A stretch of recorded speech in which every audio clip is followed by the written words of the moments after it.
This is BKL Nightly. I'm Thad Brown with Carl Jones. Got the Let's Talk Ball crew back together. It is getting close to T-minus draft day, so we are going to go hot and heavy into some of the things we think about this draft. A little bit of Bills related, but a lot of league related stuff too. This is going to be the hot takes episode.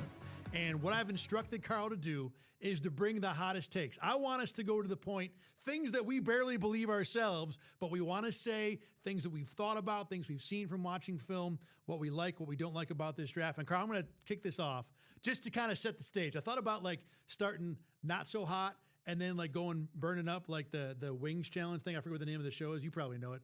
The viral hot thing. Ones. Hot ones. Thank you. Hot ones. Yeah. I thought about going that way. I'm like, no.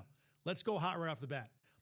I don't think, Carl, there's a single player in this draft that would go top 10 in any other draft in the NFL.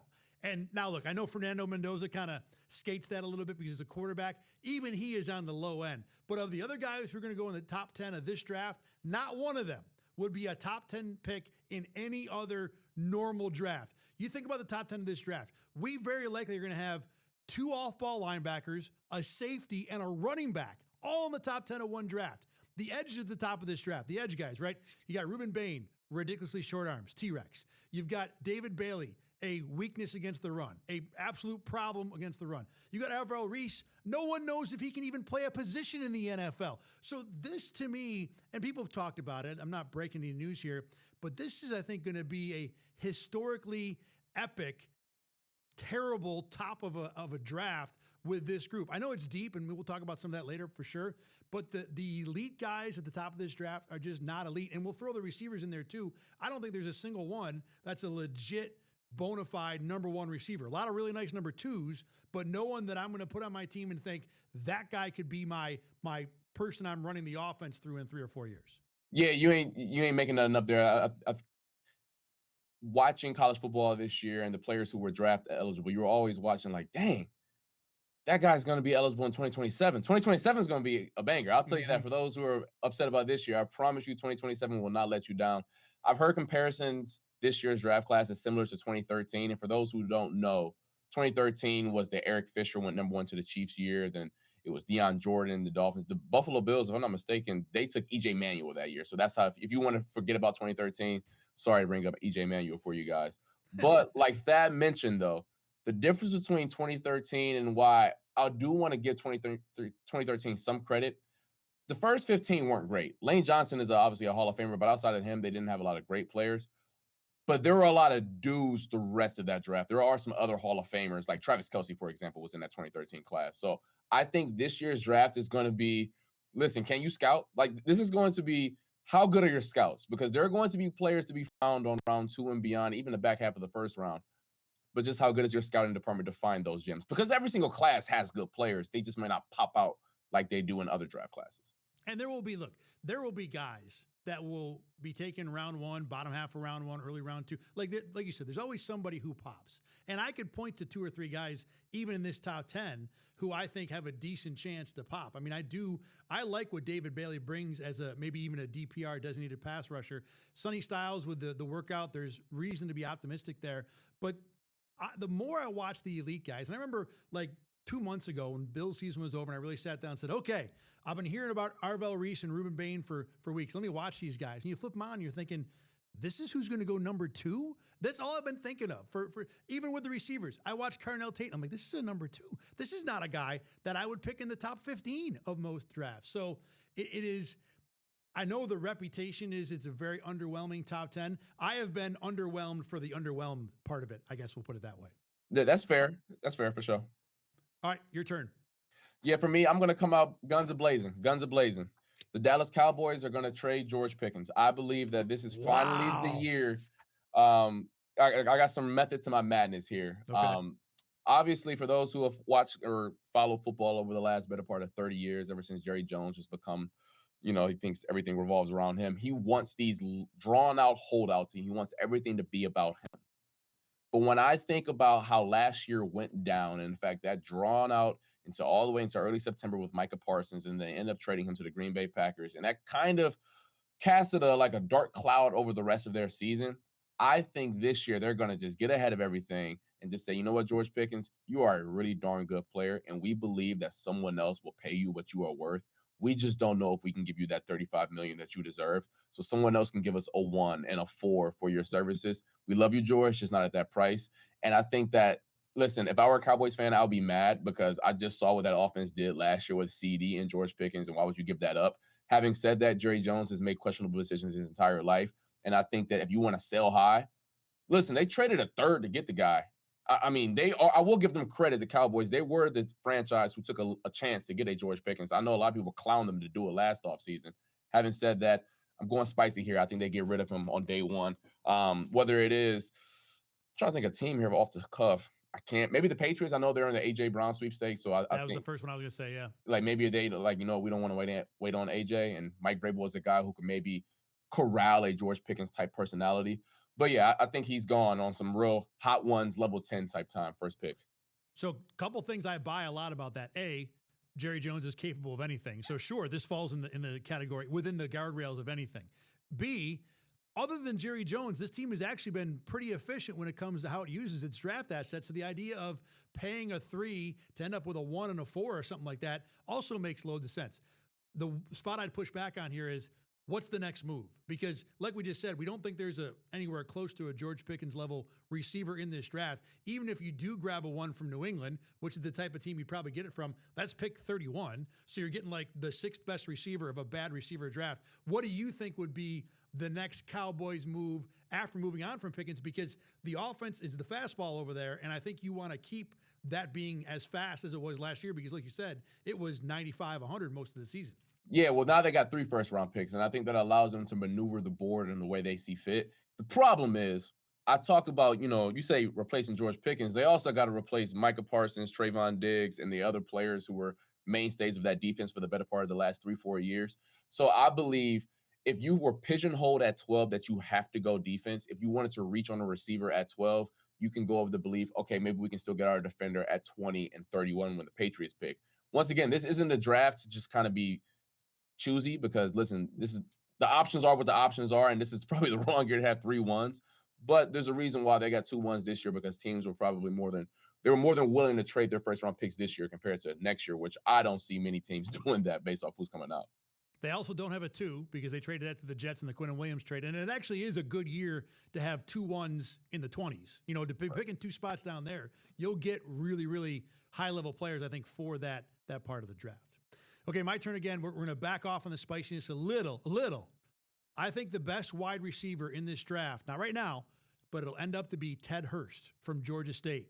The 6'4", 4.4 running superstar from obviously a mid-major type college. Look, when you have those measurables, right off the bat, that puts you in a spot where you can be successful in the NFL. I know he had to add weight just to get to 205 in the offseason. So if you're 6'4", 190, a stiff breeze is going to blow you over. I know that the route running needs a decent amount of polish, and there are questions about whether or not he can hold up and press. But again, I'm saying the best receiver in this draft, which I've already said the bar is set pretty low. So Ted Hurst, by the way, is going to go probably round 3, maybe even early round 4. But again, I think the measurables are too good to overlook, and I'm going to need him to fall into a good system and a good spot for me to hit on this prediction. But considering, again, the competition, I feel pretty good about Ted Hurst being number 1 in this draft when we think 3-4 years down the road. When you talk about traits at the wide receiver position, he has them in spades. You talk about big boy on the outside, can run, can jump as well, which I also think is an underrated trait with the big boys. Sometimes they're tall and they can't jump, and it's like, well, you're tall for no reason type of thing. So I do think that could translate. When I watch him, the one thing I will say, though, there are times where I'm like, can I get a little bit more nasty out of this 6'4", 200 guy? And that's probably because you just alluded to, he was 190 last year. He probably wasn't able to bully players. But listen, if you go down the line of the top receivers in this year's class, Carnell Tate, Mekhi Lemon, Jordan Tyson, they all have things in their games where you're like, yeah, I'm hesitant to really make you the guy. Well, listen, why not swing for the fences and go after a player who has traits in abundance, and you pray that your guys and coaches in the building can coach him up. And I think if he had gone to a Power 4 school, he's probably a no-brainer first-round pick. Again, in this draft, even with the size and route running concerns, I think there's just too much good there. I know Georgia State's a big question, and that's fair. But for example, with the Bills, if Buffalo nabs him in round 3 and they get maybe an edge of whoever it is in round 1, I feel great about Buffalo's first couple picks in this draft because I think Ted Hurst has a ridiculous ceiling for a guy who's going to go in round number 3. You are up next with your second hot take. This hurts me. This one hurts because I love him. I've been loving him since he was 18. Caleb Downs, I got a feeling is going to fall out of the top 15. And this has nothing to do about who he is as a player because I truly believe he is going to be a plug and play 10 to 12 year starter in the National Football League. I truly think he's that type of player. But when you talk about safeties in particular, they already fall. They just get the ding because of positional value.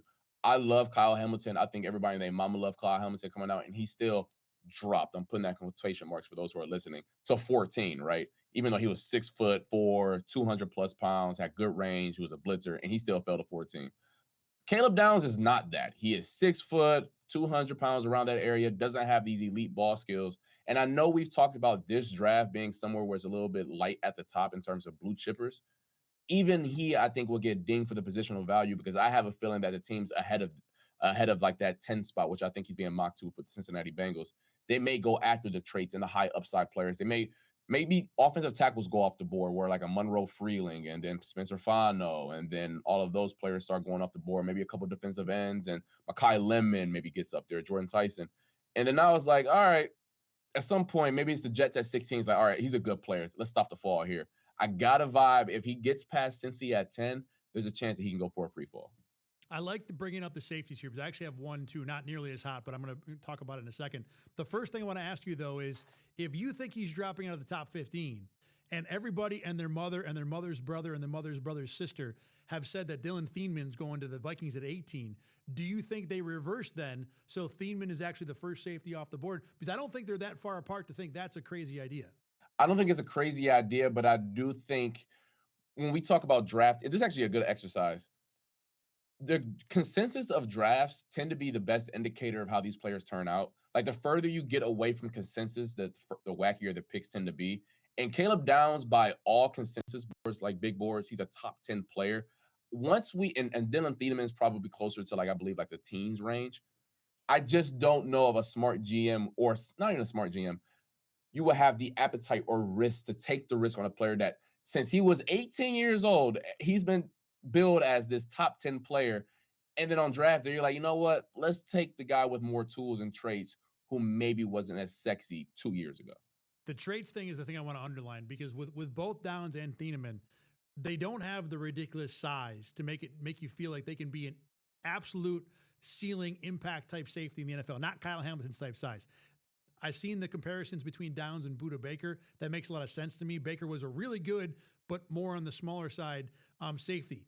One of my hot takes, and I'll bring this up right now, this wasn't one I was necessarily going to get into the show, but since you brought up safety, I think the ceiling for both Downs and Thieneman is pretty significantly overrated. And let me run this past you as someone who knows the defensive backfield really well.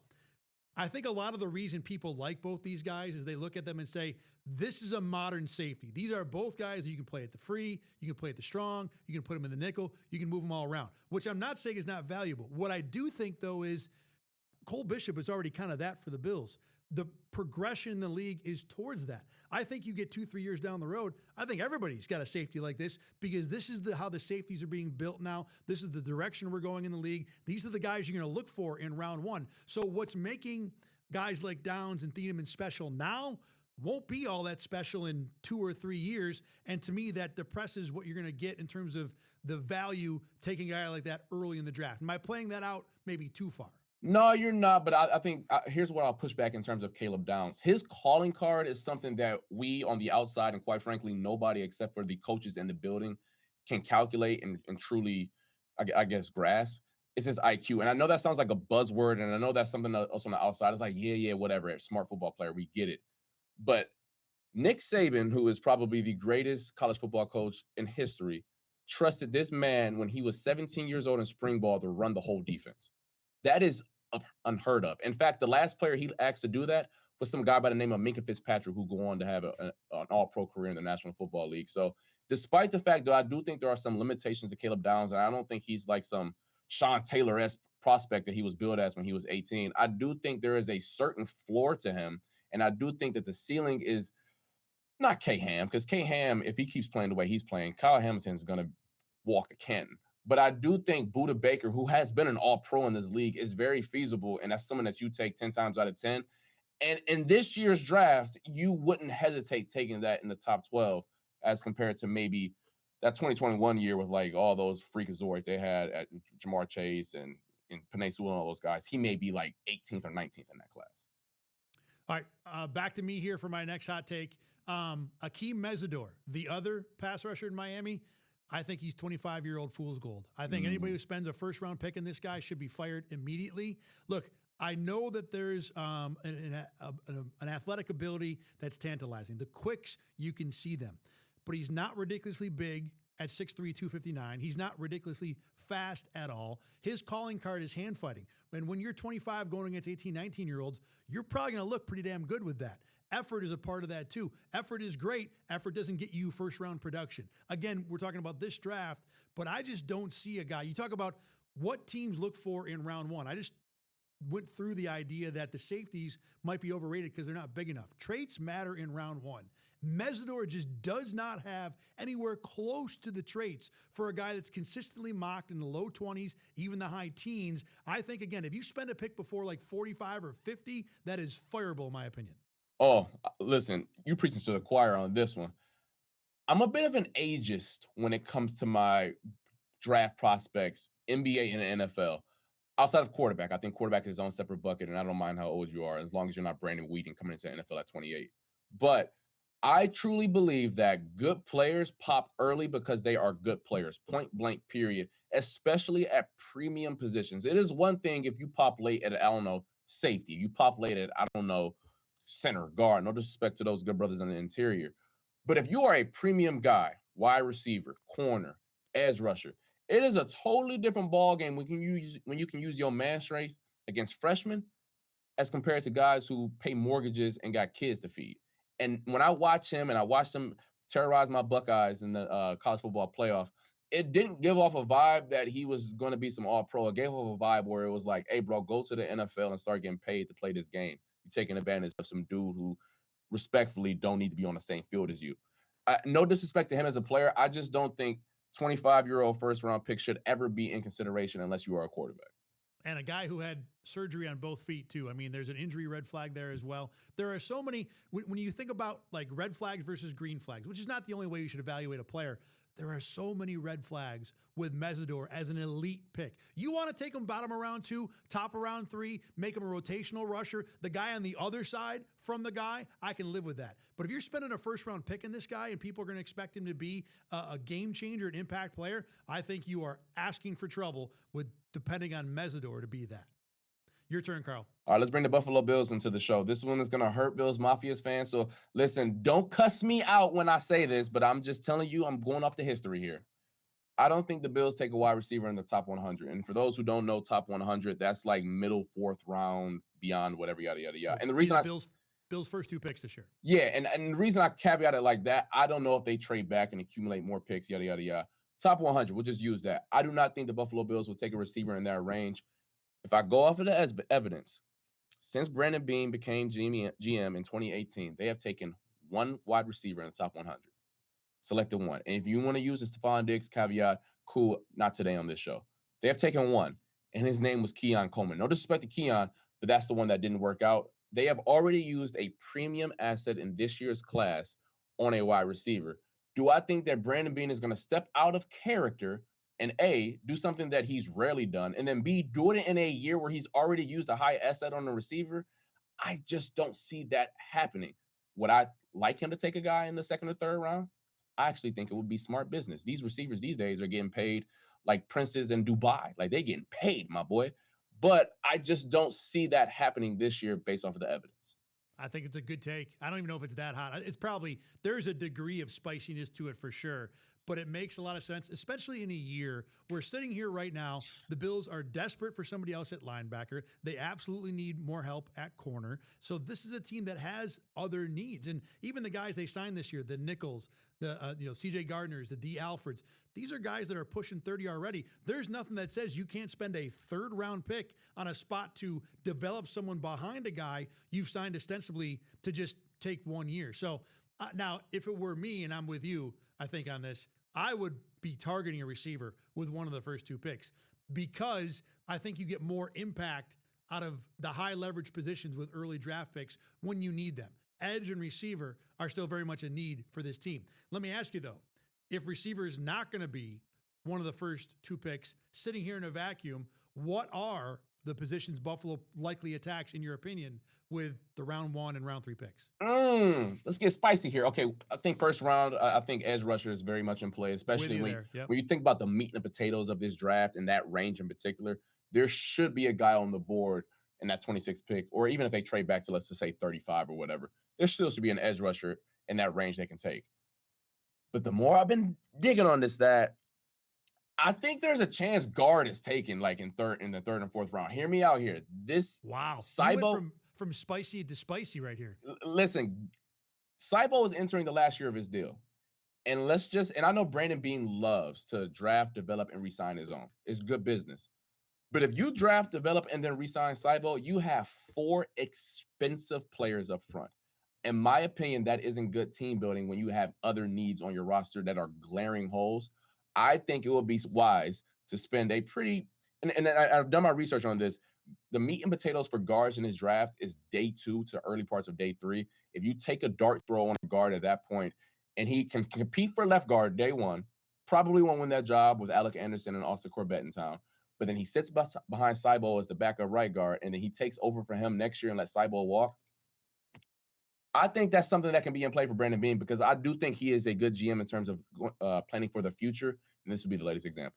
I think it's a nice piece of reasoning. I think it makes a lot of sense. And we will dive more into what the Bills should do with those first couple picks in one of our other shows coming up here on BKL Nightly before the draft happens in a week or so. My next one will also be Bills related. I think the Bills should never trade up. Not once, not at any point in this draft. We talked about how this draft is stronger towards the latter parts of round 1 into round 2, round 3. And like you said, look, once you get past round 4 and we're drafting special teamers and dart throws, I'm not worried about it there. If the Bills move up from like 160 to 155, who cares? Right. But in the meat of this draft, the important parts of this draft, let it come to you. There's no receiver. If the Bills do want to go that way in round 1, that's worth jumping up for. I don't care how far Jordan Tyson falls. I don't care if Mekhi Lemon falls. Same thing for the edges. Let this draft come to you. And if anybody calls you with a, hey, can we move up? You say yes. Not even negotiating. I want to move up. Yes, okay. That's what Brandon Bean's plan should be on draft day. Same thing for round 3, too. I can understand it a little more there if you might see a tier being lost at a prime position. But again, there is so much value in this draft. The deeper you get into it, second, third, fourth round, that the idea of trading up, and I know people, even Brandon Bean talks about I have to be held back for myself. This is not the draft for that. Let it come to you, Brandon Bean, and I think the Bills will be far better off drafting for value than trying to be aggressive and take somebody that they might like. The other thing, too, there are so few first-round graded players. I think the Bills maybe, went after Kyer Elam a little too aggressive. That guy won't last down to pick 26 or pick 20 in this draft. The first-round guys will be gone early. There's no reason for Brandon Bean to be jumping up. Amen to that one. I love that logic right there. My biggest reason for that, and the reason I agree with that, they need better young players. They need to really infuse that pipeline and that portion of their roster with good players. And if you just give away draft capital, that doesn't help in that regard. Also, I'm going to keep beating this over the head until it is April 28th, 2027. Next year's class is going to be really, really darn good. And I don't want to really get rid of picks from next year. Because if you are trading up, you're probably going to get rid of second, third, maybe a fourth of next year's class. I know Jeremiah Smith's not going to be in the 4th round next year, but there are still going to be other good players who are going to push. Jeremiah Smith is going to push other players down to the Bills if you're picking up what I'm putting down. So I'm right with you. I really think that's sound logic, especially this year's draft. Yeah, with as elite as round 1 is going to be next year, or the top of the draft is expected to be, that means that guys going top of round 3 this year are now top of round 4 next year. That might be the extreme example, but that's the way I think you do need to be thinking if you're the Buffalo Bills. You got another one? I got one more for you. And this actually is Bills adjacent. Okay. Chiefs fans, I've been watching y'all. I've been listening to y'all for the past couple of years, and y'all are tired of receivers that are 160 pounds, no taller than 6 foot. No disrespect, but like I've been hearing them call like their receiver room the Smurfs, like with Mark Hollywood Brown and Tyquan Thornton and Xavier Worthy, all these guys from Mahomes who are no taller than 5'10". 150 pounds.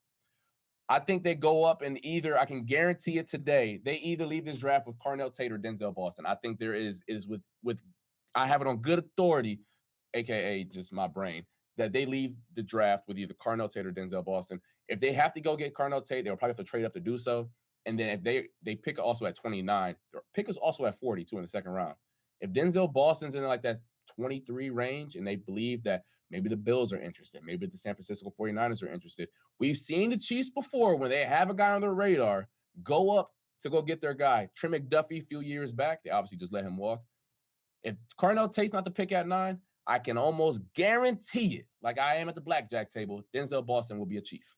I think they could take Tate at 9. I don't think they have to trade up to get. Now, Washington is the team that I think might be in the way for that at 7. But if he gets past the Commanders, I think Tate would be available. But if I'm the Chiefs, I think you might want to get a big boy, whether it's Reuben Bain if he falls or an offensive lineman at 9, and then go for your receiver. But Boston with their second or third pick makes a whole lot of sense. I think, I don't even know if this is a hot take. I think this is a expected to happen kind of take, because you're right.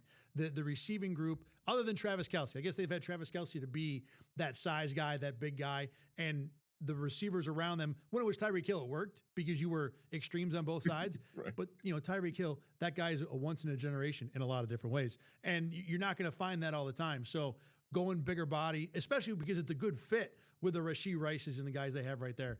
Again, I don't think there's anything crazy about that. I think that's something that's pretty likely to happen. Yeah, listen, if I hear Chiefs fan one more time talk about, our best receiver is 5'10". All right, here you go, damn it. Denzel Boston, Carnell Tate. He's going to be in Kansas City. Got a couple minutes left real quick. Is there a guy, not necessarily a hot take, but a guy who's a favorite of yours for whatever reason, who you don't think is getting enough run? Ooh, favorite of mine that's not getting enough run. I'll stick in the wide receiver range in terms of another projection. I know you're not supposed to scout the helmet, but when I watch Bryce Lance this year, he gives me cousin of Christian Watson. And what I mean by that, a field stretcher that don't do a lot, but he can take the top off of a defense. He can run crossers and run 4-3. He is very raw. Like, if you told me he never played more than 3 games in the league, I'd be like, yup. But I think if you get him in a system where you ask him day one, you run fast and straight, and we'll take care of you, I think it'll work out. Just like with Christian Watson as a rookie, he had Aaron Rodgers, and A-Rod said, go deep, my boy. And then he has developed into a player who's honestly a really good number 2 in the league now. I know you're not supposed to scout the helmet. I know they went to the same school. I don't care. I see the traits. I want to work with that. Bryce Lance, North Dakota State wide receiver. The guy it is for me isn't that far under the radar. I don't know if Omar Cooper's getting enough credit for all the different things he can do. He's such a 7 out of 10 and everything guy. And the body control, though, might be 9 or 10 out of 10. The catch he made against Penn State, that's a game winner. I can't get that out of my head. I know the rest of the traits aren't that elite, but that was such, not only the play, like if you make that play in the first quarter of week 1, it's a ridiculous play. When you do it in the fourth quarter of a game that essentially won you a national championship, at the end of the day, that's something I like quite a bit. I've seen DJ Moore comparisons for him very loosely. I think that makes some sense. But Cooper's a guy that, again, he's not super fast. He's not Casey Concepcion or Zachariah Branch fast. He's not Denzel Boston or Chris Bell big, but he does so many things well. To me, he's a guy that's kind of rising up the ranks in terms of someone who's a favorite of mine. I love that guy. Love him. I love him as well. All right, that's going to do it for this edition of BKL Nightly. Thanks very much to Carl for being in. As always, Carl will be back before the draft happens. And, of course, after the draft, too, because he's really smart after the draft as much as he is before the draft. So thanks to Carl for joining us, and we will see all of you come up again really soon.